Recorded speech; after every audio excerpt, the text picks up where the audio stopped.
ચાલો મિત્રો, કેમ છો બધા? મજામાં હશો? અમે પણ મજામાં જ છીએ.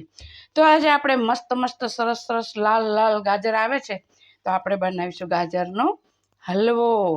નહીં કોઈ કલર કે કશું જ નહીં નાખવાનું, નહીં કોઈ ટાઈપનો માવો. તો આપણે કેવી રીતે બનાવવાનો છે, ફટાફટ.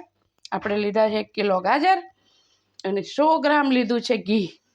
100 ગ્રામ ઘીની અંદર 1 કિલો મસ્ત રીતે આપણો હલવો બનીને રેડી થઈ જશે. તો આને મસ્ત રીતે આપણે મિત્રો શેકી લેવાનો છે. ઓકે, તો મિત્રો આપણે જો 5 મિનિટ શેક્યો ને એ પછી આપણે એની અંદર નાખીશું આપણે 3 થી 4 લીટર દૂધની મલાઈ, ગોલ્ડ દૂધની મલાઈ નાખવાની એની અંદર. મસ્ત રીતે એને પાછો શેકી લેવાનો. હાઈ ક્લાસ શેકાઈ જાય એકદમ ને એની અંદર એકદમ માવાની કણી પડી જશે. એટલે તમને એવું જ થશે કે આની અંદર માવો છે. અને ગોલ્ડ દૂધની મલાઈ હોય એટલે તો પછી કાંઈ જોવું જ ના પડે. મસ્ત રીતે અંદર આપણે માવો બની જાય. માવો નાખવાની જરૂર પણ ન પડે. બહારથી આપણે માવો લાવીએ તો એમ થાય કે કંઈ ભેળસેળવાળો હોય કે શું, આપણને એ બધી ખબર હોતી નહીં.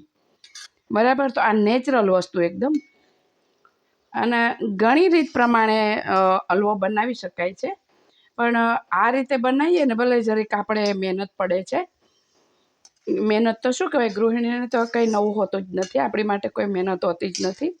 આપણને તો આ બધું બનાવવાનો શોખ થતો હોય એટલે આપણે મહેનત લાગે નહીં. અને આવાને કણી પડી જશે, એકદમ માવો બની જશે. તો આને મસ્ત રીતે મિત્રો ફૂલ ગેસે જ શેકવાનો છે, ફટાફટ થઈ જશે. બરાબર, ઓકે. જો મિત્રો આપણો મસ્ત રીતે હલવો શેકાઈ ગયો છે જો. અને જે આપણે મલાઈ નાખી હતી એની મસ્ત કણી પડી ગઈ, એકદમ સરસ જો છે ને, સુપર કણીદાર થઈ ગઈ. આ ઘી છૂટે ને આપણું, ઘી એટલે ઓછું નાખવાનું કે આપણે મલાઈ નાખી હોય ને મિત્રો એટલે એમાં ઘી બનવાનું જ છે. એટલે જ આ ઉપર ઘી આવી ગયું, જોયું? આવી ગયું, નામ કરો ને તમે એટલે ઉપર ઘી આવી જાય. એ મલાઈનું ઘી બન્યું ને આપણે 100 ગ્રામ જેવું 100-150 ગ્રામ જ નાખ્યું એટલે જો ઘી છે ને એકદમ ઉપર આવી જાય. મલાઈનું બન્યું છે અને મલાઈનો માવો બની ગયો અને એનું ઘી પણ બની ગયું. એટલે ઓછું જોઈએ જો છે ને, ટીપા પડતું. ઓછા ઘીની અંદર સરસ આપણે હલવો બને. તો આને આપણે પહેલાં છીણીને પાણી બધું કાઢી નાખવાનું મિત્ર. પાણી રાખવાનું નથી. પાણી સાથે ઘણા બધા બનાવે છે વિડીયો, આની અલગ અલગ અલગ બધાની રીત હોય છે, પણ પાણી સાથેનો બિલકુલ તમને ભાવે નહીં, એકદમ ફીકો લાગે. અને ગાજર એકદમ ગળ્યા છે મિત્રો, એટલે આપણે મોરસ 1 કિલાની માત્ર ને માત્ર 150 ગ્રામ જ મોરસ લેવાની છે. ગણ્યા લે 150 ગ્રામમાં તો એકદમ ગળ્યું મસ્ત થઈ જશે. અને આને હવે ફૂલ ગેસે આપણે મસ્ત એકદમ મોરસ ગાળી લેવાની છે. ઓકે મિત્રો, આપણો મસ્ત રીતે હલવો થઈ ગયો છે તૈયાર. 1 કિલો ગાજર હતા ને એની અંદર જો 500 ગ્રામ જેવો વજન આપણું હવે આની અંદર થાય. મોરસ સાથે 500-600 ગ્રામ જેવું. એટલે મેં કીધી એટલી જ મોરસ અંદર નાખવાની છે 1 કિલો અંદર.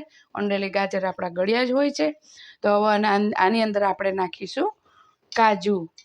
તો કાજુ છે ને મિત્રો આપણે 2 કલાક જેવા પલાળી રાખ્યા હતા. પલાળી અને કોરા કરી નાખ્યા. ને તો પાણીવાળા હોય ને મિત્રો તો આપણો હલવો થઈ જાય ખરાબ. એટલે પલાળી અને કાચા પણ નહીં નાખવાના અને શેકવામાં પણ નહીં નાખવાના. શેકવામાં નાખવાથી કડક બની જશે. પલાળી અને પછી આપણે નાખવાના છે નેચરલ હલવો. જો આપણે મલાઈ નાખીને એનું થઈ ગયો છે આપણે મસ્ત રીતે માવો. હવે આ ઠંડો થઈ જાય ને એટલે આના ચકતા સુપર પડે. પાડવા હોય તો છૂટો રાખવો હોય પણ થશે. ચાલો કરીએ શાવ.